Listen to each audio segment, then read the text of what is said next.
que poderão chocá-los e surpreendê-los. A Arca de Noé. Houve uma inundação mundial? No topo de uma montanha na Turquia Oriental, escondido sob uma geleira, há um importante elo com o nosso passado distante. Relatórios dizem que é um barco de madeira de 5.000 anos de idade com estábulos e jaulas a bordo. A partir de testemunhos oculares, vocês descobrirão pela primeira vez a verdade por trás da antiga lenda da Arca de Noé. Vocês verão fotos incríveis e imagens de satélite nunca vistas que fornecem incríveis e novas provas sobre o mistério que reside no topo do Monte Ararat. Vocês ouvirão relatos fascinantes de testemunhas oculares de pessoas que viram e fotografaram o antigo barco. Esse programa nos dará informações excitantes que irão clarear essas questões que têm intrigado historiadores e cientistas por milhares de anos. As antigas lendas poderiam ser verdadeiras? Essa é a Arca de Noé? Houve um dilúvio universal que cobriu a Terra inteira, como a Bíblia afirma? E como teria sido para Noé e sua família enfrentar a maior catástrofe que o mundo conheceu? Realmente aconteceu um grande dilúvio universal? Nesse caso, de onde veio a água e para onde ela foi? Admitindo-se que os fósseis de plantas e animais podem provar que houve uma inundação global que destruiu a humanidade na época de Noé, não seria lógico admitir que haveriam artefatos humanos nas camadas sedimentares ou nos depósitos de carvão representando essa civilização pré-diluviana? Se não conseguimos achar tais artefatos, então essencialmente a história do dilúvio de Noé é pura ficção. Onde estão as evidências desses artefatos humanos? Nossa busca pela Arca de Noé não pretende ser uma missão religiosa. Acima de tudo, essa é uma busca arqueológica para determinar se este antigo mistério é verdade ou fábula. Enfim, nossa busca é para encontrar a própria Arca. A Arca é provavelmente o artefato religioso mais conhecido e mais debatido do mundo. Pesquisadores e estudiosos da Arca levantaram muitas perguntas sérias e controvertidas sobre sua possível descoberta. Os avistamentos relatados da Arca no Monte Ararat, na Turquia, são delírios de fanáticos religiosos? São talvez apenas relatos de testemunhas oculares inocentemente enganadas? Nesse caso, como explicar a madeira e os artefatos antigos encontrados no alto dessa montanha árida? Durante muitos anos, pensamos que as respostas finais a essas perguntas estavam perdidas no tempo. Mas agora, tecnologias científicas modernas e explorações arqueológicas estão começando a desvendar muitos dos segredos da história de Noé, há muito esquecidos. Algumas pessoas argumentam que a história da inundação global de Noé, assim como grande parte da Bíblia, não passa de antiga lenda com pouca base na verdade. Mas quando cientistas e linguistas partiram em busca de fatos, surgiram achados surpreendentes. Charles Berlitz, autor de vários livros, incluindo O Barco Perdido de Noé, é um renomado linguista e tem estudado o relato do dilúvio de Noé detalhadamente. A história de Noé e do dilúvio são praticamente idênticas em todos os diferentes tipos de linguagens antigas, seja persa, babilônica, egípcia antiga, chinesa, sânscrito. A única coisa que muda, ocasionalmente, é o nome de Noé. Não apenas aparece na Bíblia cristã, mas também no Alcorão, a Bíblia do Islã. Lá é contada a história de Noé, ou Nu em árabe, que escapa do dilúvio em uma arca com sua família. Esses relatos certamente ajudam a apoiar a lenda de Noé, mas existe alguma evidência arqueológica que fundamente essas histórias? O relato do dilúvio é encontrado em tabuletas cuneiformes, babilônicas, acadianas e sumerianas que agora se encontram no Museu Britânico.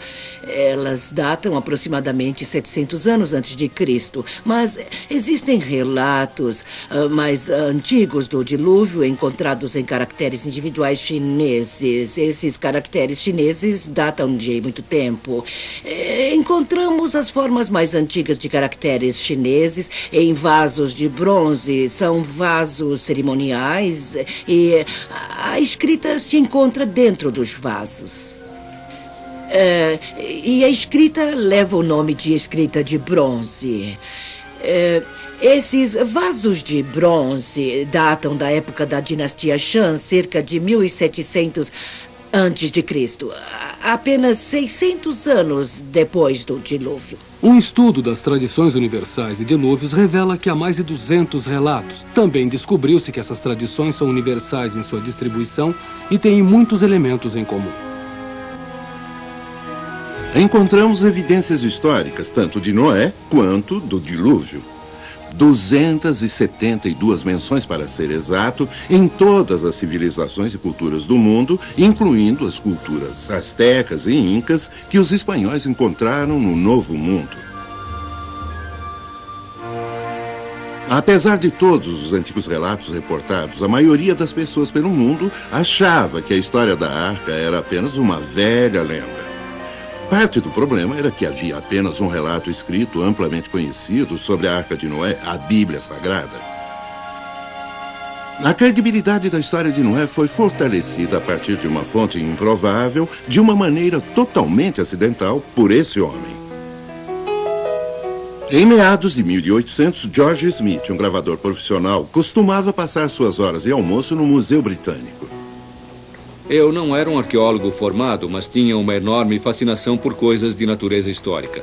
Meu interesse especial era para com artefatos da antiga Assíria, apesar de nunca ter estado nessa parte do mundo. Eu tinha lido intensamente tudo disponível a respeito das culturas do Oriente Médio e estava totalmente cativado pelo assunto. Como frequentador assíduo, Smith havia ficado amigo do diretor do museu, que se impressionou com a inteligência e o entusiasmo desse homem. Foi oferecido a Smith um trabalho especial. Era preciso alguém que juntasse algumas das 25 mil tabuletas cuneiformes de argila desenterradas na antiga cidade de Nínive, datando do 6º século antes de Cristo. Os 10 anos seguintes de minha vida foram passados juntando essas antigas tabuletas de argila. Mas era mais do que um complicado quebra-cabeças. As inscrições daquelas tabuletas que eu traduzi provocaram um profundo efeito no mundo da arqueologia. Em 1872, após uma década de trabalho, Smith se deparou com um relato de um barco que sobreviveu a um grande dilúvio e repousou em uma montanha. De uma pomba que foi enviada e que não encontrou um lugar para pousar. A história contada nessas tabuletas, conhecida como Épico de Gilgamesh, coincidia exatamente com a história de Noé na Bíblia, sugerindo que o relato bíblico era bem mais do que uma ficção lendária. Os achados surpreendentes de Smith suscitaram muita curiosidade científica e reacenderam um enorme interesse público a respeito da Arca e sua possível descoberta.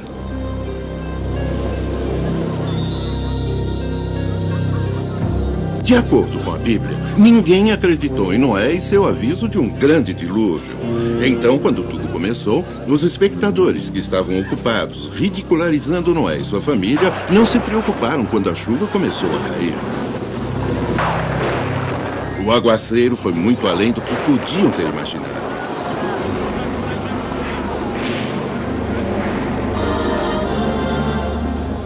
O desprezo foi esquecido e a preocupação se transformou em medo.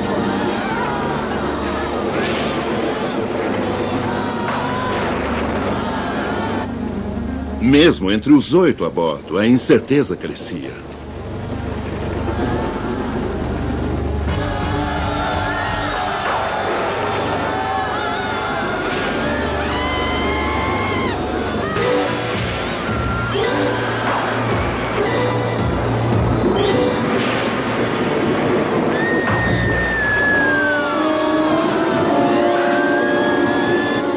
Por ser o tipo de homem que era, Noé se compadeceu deles, mas sabia que não havia outra escolha a não ser seguir as ordens de Deus.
ficou escuro e nublado durante a longa tormenta. Então, o primeiro surgimento do sol foi uma revelação. O sol! Venham todos! Rápido! Estão vendo? A luz do sol! Está na hora de abrir o alçapão.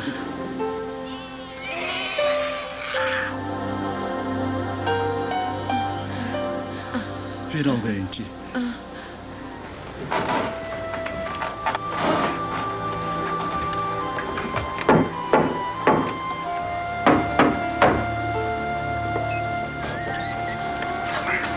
Incrível.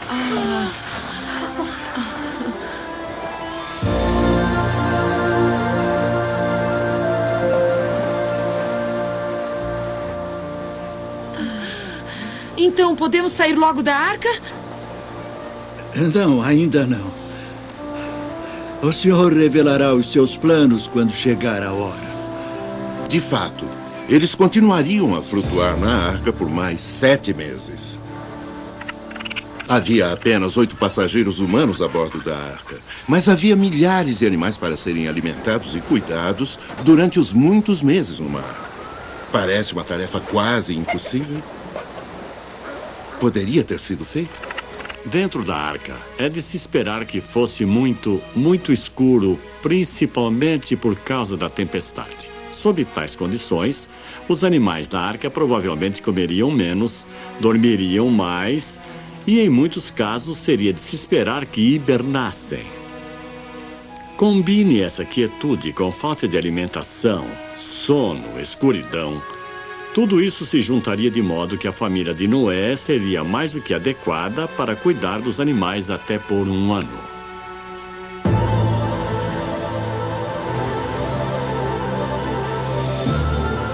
No Gênesis, lemos que as águas se ergueram e que todas as montanhas altas sob o firmamento inteiro ficaram cobertas.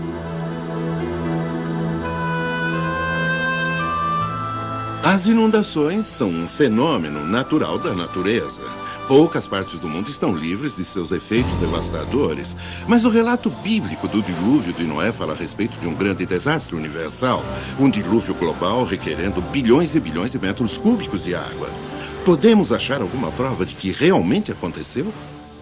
Inundações grandes e pequenas são parte integrante da natureza deste planeta.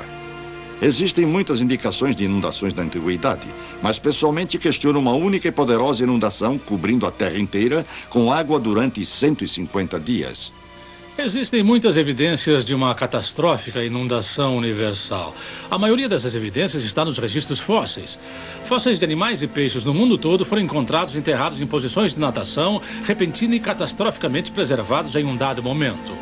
Um dos achados fósseis mais fascinantes que mostram animais em posição de natação incluem rinocerontes, hipopótamos e zebras queimados em cinzas vulcânicas em Nebraska.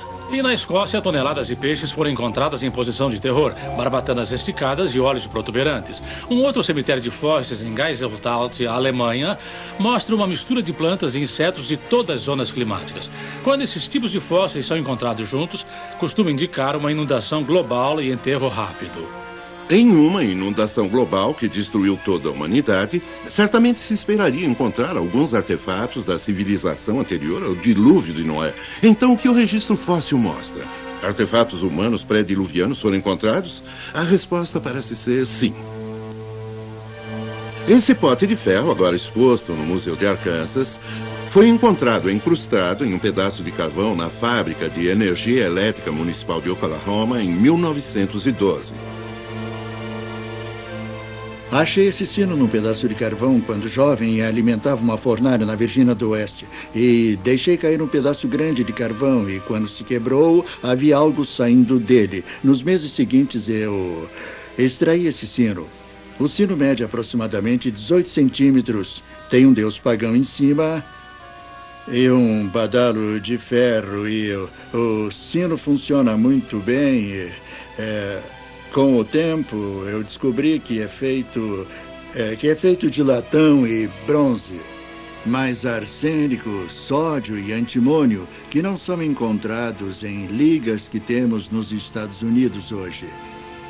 Historicamente, esse sino cerimonial pagão é muito bem descrito no relato do Gênesis encontrado em 4:22, que diz que Tubal-Caim era um artífice de latão e ferro. Portanto, isso provavelmente é um objeto de uma civilização pré-diluviana e poderia ter sido levado pelo dilúvio de Noé até o carvão. Esse antigo martelo manufaturado foi originalmente encontrado em junho de 1934 no Texas Central, perto da elevação Uplift. Eu levei esse artefato ao laboratório TEL em Columbus, Ohio, o mesmo laboratório que analisou as pedras da Lua. A análise dos elementos mostra que é 96,6% ferro, 0,74% enxofre e 2,6% cloro.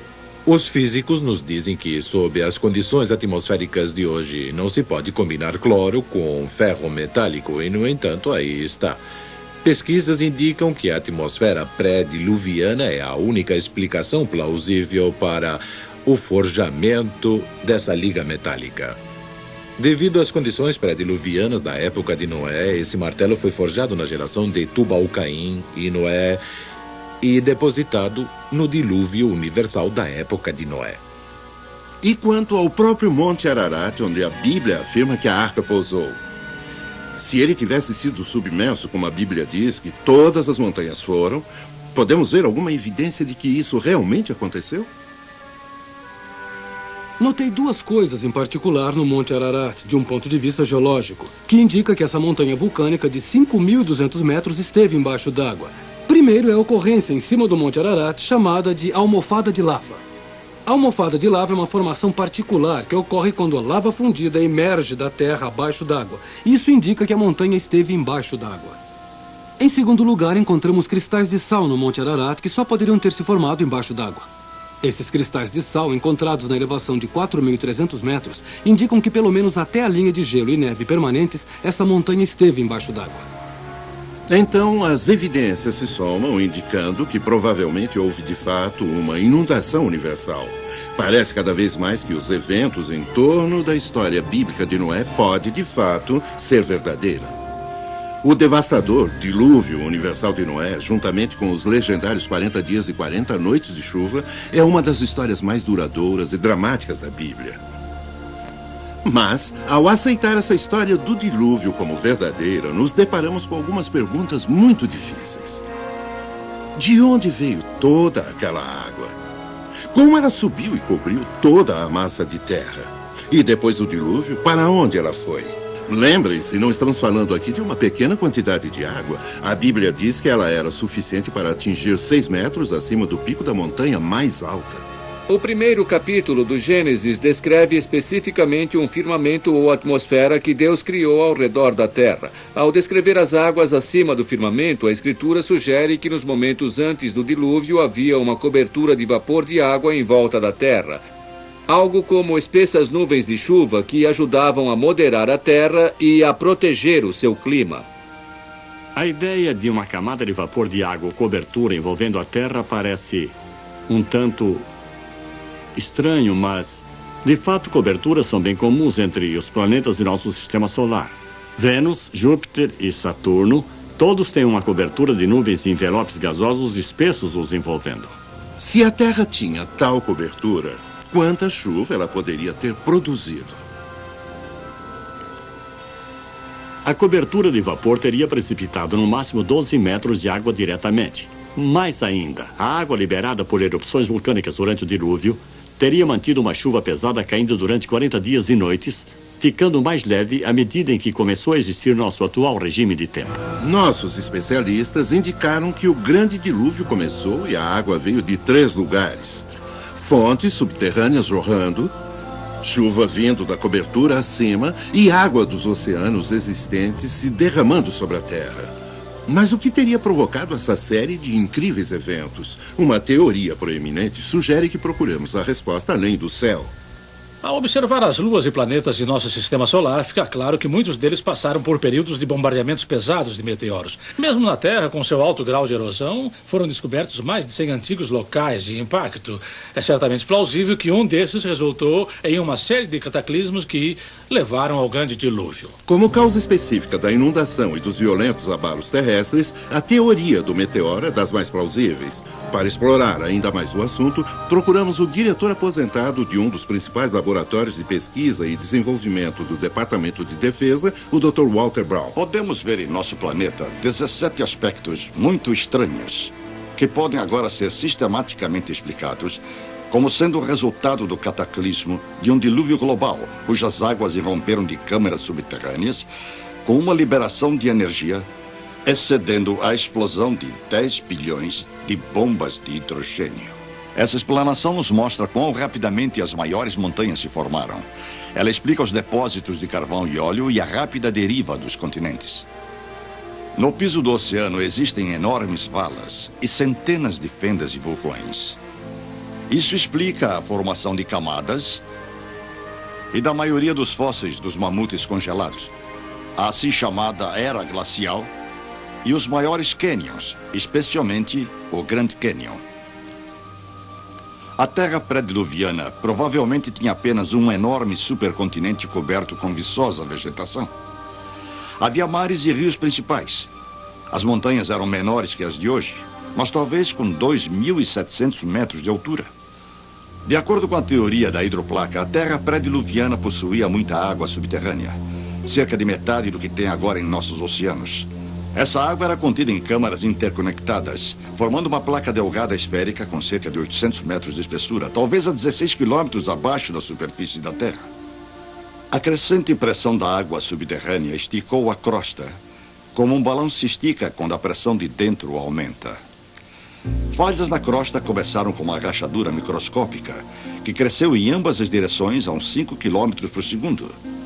A rachadura, seguindo o caminho de menor resistência, circundou o globo em aproximadamente 2 horas. À medida em que a rachadura correu, ao redor da Terra, a crosta superior de rocha se abriu como um rasgo em um tecido esticado. A água subterrânea estava sob extrema pressão devido ao peso dos 18 quilômetros de rocha se pressionando contra ela. Então a água explodiu violentamente para fora da ruptura. Ao longo da ruptura, circundando o globo, fontes de água se projetaram supersonicamente a quase 32 quilômetros em direção à atmosfera. O borrifo dessa enorme fonte produziu chuvas torrenciais como a Terra jamais havia experimentado antes ou depois. A Bíblia afirma que todas as fontes das profundezas jorraram em um dia. E ela descreve esses eventos de 5.000 anos atrás, que agora podemos ligar cientificamente. Parte da água se projeta acima da fria atmosfera, se converte em cristais de gelo, produz grandes pedaços de gelo enterrando, sufocando e imediatamente congelando qualquer animal, inclusive os mamutes da Sibéria e do Alasca. As fontes de alta pressão provocaram erosões na rocha em ambos os lados da rachadura, produzindo volumes enormes de sedimentos provenientes dessa água enlameada na Terra toda. Esses sedimentos aprisionaram e enterraram plantas e animais, formando o registro fóssil. Essa erosão ampliou a fenda. A largura ficou tão grande que a rocha comprimida abaixo da câmara subterrânea se projetou para cima, fazendo nascer a cadeia mesoceânica que envolve a Terra como a costura de uma bola de beisebol.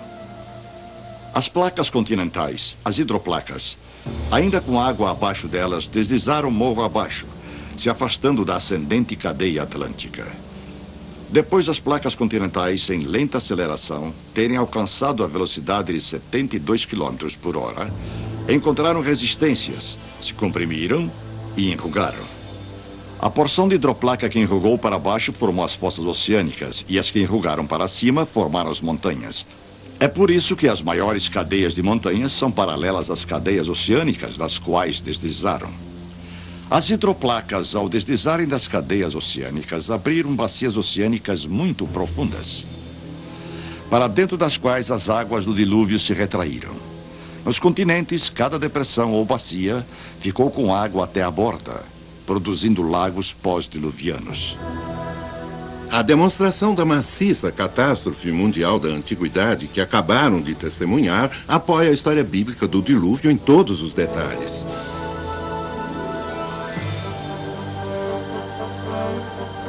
Durante sua longa provação no mar, Noé e sua família tinham a sua fé, mas muito poucas respostas. Quanto tempo iria durar a inundação? Encontrariam terra antes de ficarem sem comida para si e para os animais? Se tiver terra lá fora, ela encontrará. Primeiro, Noé enviou um corvo para ver se havia terra seca em algum lugar. Mas o corvo apenas voou por ali, provavelmente se alimentando de fragmentos flutuantes.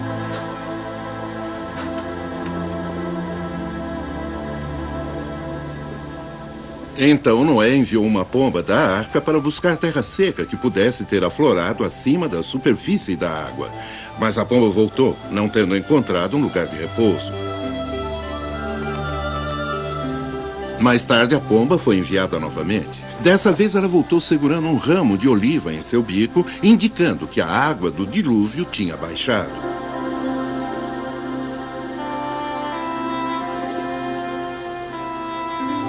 A arca ficou no mar durante longos meses, esperando que a tempestade parasse e as águas baixassem. Finalmente, ela repousou nas montanhas Ararat.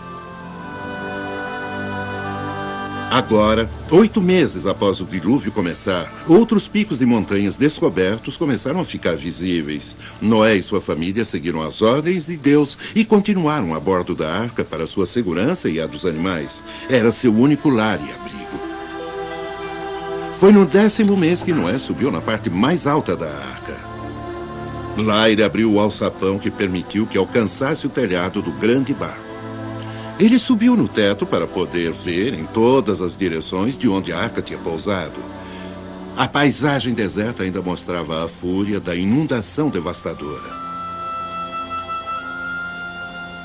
Ainda se passaram mais 6 dias antes de Noé achar seguro o bastante para sair da arca.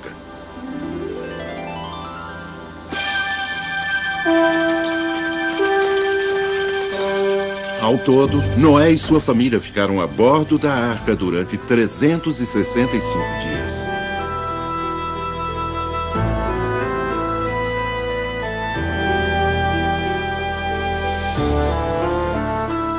E as criaturas da terra foram libertadas novamente.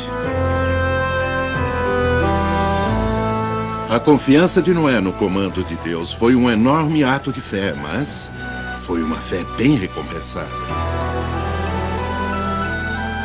Noé e sua família foram os únicos humanos a sobreviver ao grande dilúvio e, devido à fé de Noé, o Senhor prometeu nunca mais trazer tamanha destruição. E, pela primeira vez na Terra, colocou um arco-íris no céu, selando sua promessa à humanidade. O relato do dilúvio de Noé foi uma provação comovente e dramática para Noé e sua família. Mas podemos encontrar alguma verificação científica de quando o dilúvio ocorreu? E alguma documentação com relação ao arco no céu? Todas as datas que são dadas na Bíblia, especialmente aquelas dadas por Noé, são baseadas na Lua e no Sol. Podemos, com a astronomia e o conhecimento que temos hoje, voltar e duplicar com precisão o que ele viu no céu. Ao fazer isso, descobrimos que Noé entrou na arca num domingo, 14 de maio de 2345 a.C. O relato bíblico nos diz que Noé deixou a arca depois de ficar nela 365 dias. No segundo dia, depois de sair da arca, ele construiu um altar e um grande arco apareceu no céu. Ao examinarmos o céu naquele ano, descobrimos que houve um eclipse solar ao alvorecer, um fenômeno terrível e assustador. Um computador pode mostrar o que ele viu no céu naquele dia. Gostaria que seguissem comigo por alguns minutos enquanto duplicamos os eventos que Noé viu. Olhando para esta tela, vocês verão o horizonte. Em outras palavras, qualquer coisa abaixo desta linha está abaixo do horizonte ou o que Deus teria visto. Acima do horizonte seria o que Noé teria visto. A grande mancha é o Sol. Nós estamos progredindo para 4h54 da manhã. O Sol está começando a nascer. 5h08. Notem como o Sol está subindo e, ao mesmo tempo, a Lua está começando a ocultá-lo. Nós movemos para 5h22. Vocês veem como está começando a se formar um arco no céu? Um lindo arco? Então movemos para 5:30 da manhã. E temos um arco que está começando a desaparecer novamente. Mas isso teria sido muito mais espetacular porque o sol em curvos raios de luz ao se aproximar do horizonte. Portanto, teria sido uma visão assustadora para Noé. Igualmente espetacular no céu do ocidente se teria visto um arco-íris, talvez. E aí vocês têm precisamente no computador o que Noé viu naquele dia. Apesar do bíblico dilúvio global ainda ser debatido nos círculos científicos, uma catástrofe universal explica melhor a maioria dos fatores físicos da Terra. Igualmente convincentes são os artefatos encontrados no carvão e depósitos sedimentares, assim como os quase 300 relatos culturais de inundações e a evidência astronômica. Todos eles concordam e apoiam o relato bíblico do dilúvio. Essa história é mais do que um relato de um homem, sua família e um zoológico cheio de animais sobrevivendo a uma catástrofe mundial em um grande barco. É o relato do julgamento de Deus de um mundo cheio de pessoas que seguiram seu próprio caminho e da proteção misericordiosa de Deus para com os poucos que o seguiram. Deus ainda quer que tenhamos fé ao segui-lo. Se ele estivesse mandando fazer uma arca hoje, você estaria trabalhando ao lado de Noé? Ou você seria um dos céticos? Algo a se pensar.